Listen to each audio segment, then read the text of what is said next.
అందరికీ నమస్కారం. కృష్ణం వందే జగద్గురు. ఇక మహాభారతం కథలోకి వెళితే దుర్యోధనుడు కర్ణుడికి చెప్తుంటాడు, నీవు ఈరోజు రాత్రే పాండవుల మీద యుద్ధానికి వెళ్ళాలి, అర్జునుడిని వధించాలి అని చెప్తుంటాడు. దానికి కర్ణుడు కూడా చెప్తాడు, నాకు దేవేంద్రుడు ఇచ్చిన దివ్యాస్త్రం ఉంది, దీనిని నేను అర్జునుడిపై ప్రయోగిస్తాను అని చెప్తుంటాడు. ఆ విధంగా వాళ్ళు ఆ రోజు రాత్రే పాండవులపై దాడులకి వెళ్తారు. అయితే అదే సమయంలో అర్జునుడు కుమారుడైన అభిమన్యుడికి అంత్యక్రియలు జరుగుతూ ఉంటాయన్నమాట. వాళ్ళు చాలా బాధలో ఉంటారు. అదే సమయంలో వీళ్ళు కౌరవులు వాళ్ళపై యుద్ధానికి వెళ్తారు. వెళ్ళినప్పుడు చాలా దాడులు చేస్తూ వెళ్తారు. ఆ రాత్రి సమయంలో ఆ దాడుల్లో విరాట్ రాజు కూడా మరణిస్తాడనమాట. మరణించిన తర్వాత వాళ్ళు ఎంతో ఆ దాడుల్ని ఎదుర్కోవడానికి చాలా ప్రయత్నాలు అయితే చేస్తూ ఉంటారు. తర్వాత ఈ దాడులను ఎదుర్కోవడానికి వాళ్ళు కూడా యుద్ధానికి దిగుతారనమాట. అప్పుడు భీముడికి చెప్తాడు కృష్ణుడు, రాత్రి వేళల్లో యుద్ధం చేసేది రాక్షసులు కాబట్టి నీ కుమారుడు అయిన ఘటోత్కచుడు యొక్క అవసరం ఉంది. కాబట్టి భీమా, నువ్వు ఇప్పుడు ఘటోత్కచుడు యొక్క అవసరం ఉంది కాబట్టి నువ్వు పిలిపించు అని చెప్తాడు. అదేవిధంగా భీముడు కూడా ఘటోత్కచుడిని పిలుస్తాడనమాట. 3 సార్లు పిలిస్తే నువ్వు ఆపదలో ఉన్నప్పుడు ఎప్పుడైనా తండ్రి నేను ప్రత్యక్షం అవుతాను అని చెప్పుకుంటాడు ఘటోత్కచుడు. అదేవిధంగా ఘటోత్కచుడు యుద్ధానికి ప్రత్యక్షం అవుతాడనమాట.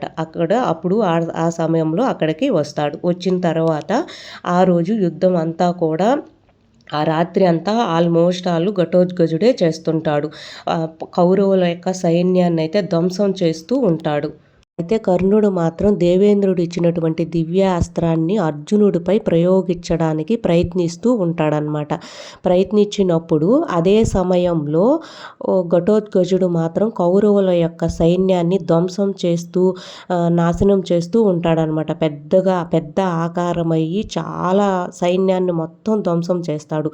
ఇది చూసి దుర్యోధనుడు చాలా బాధతో ఆర్తనాదాలు చేస్తూ అరుస్తూ ఉంటాడు, మిత్రమా నువ్వు నన్ను కాపాడు, ఈ సమయంలో ఇక్కడికి రా ఫస్ట్ అని అరుస్తూ ఉంటాడు దుర్యోధనుడు చేసిన ఆర్తనాదాలకు దానిని అర్జునుడిపై ప్రయోగించవలసిన దివ్యాస్త్రాన్ని విరమించుకొని వచ్చి ఎన్నో బాణాలు వేస్తాడనమాట ఘటోత్కచుడిపై. ఎన్ని బాణాలు వేసినా కూడా అంతమందించలేకుండా పోతాడు.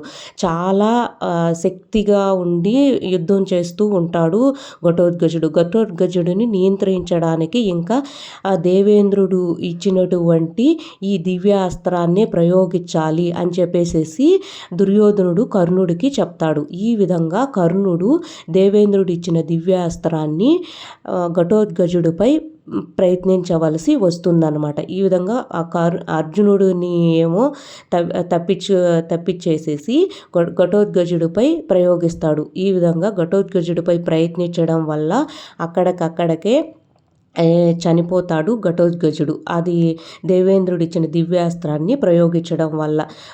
ఈ విధంగా ఘటోత్కచుడు ఆ రోజు యుద్ధంలో మరణిస్తాడు. ఇది చూసి పాండవులు చాలా బాధతో చూస్తూ ఉంటాడు. అప్పుడు కృష్ణుడు చెప్తాడు, ఈ యుద్ధంలో ఒక ఘటోత్కచుడే కాదు చాలామంది అంతమవ్వాల్సి వస్తుంది, కాబట్టి దానికి సిద్ధం అవ్వాలి అని చెప్తుంటాడు అర్జునుడికి. అంతే అన్నమాట ఈరోజు స్టోరీ. తర్వాత భాగంలో మళ్ళీ కలుసుకుందాం.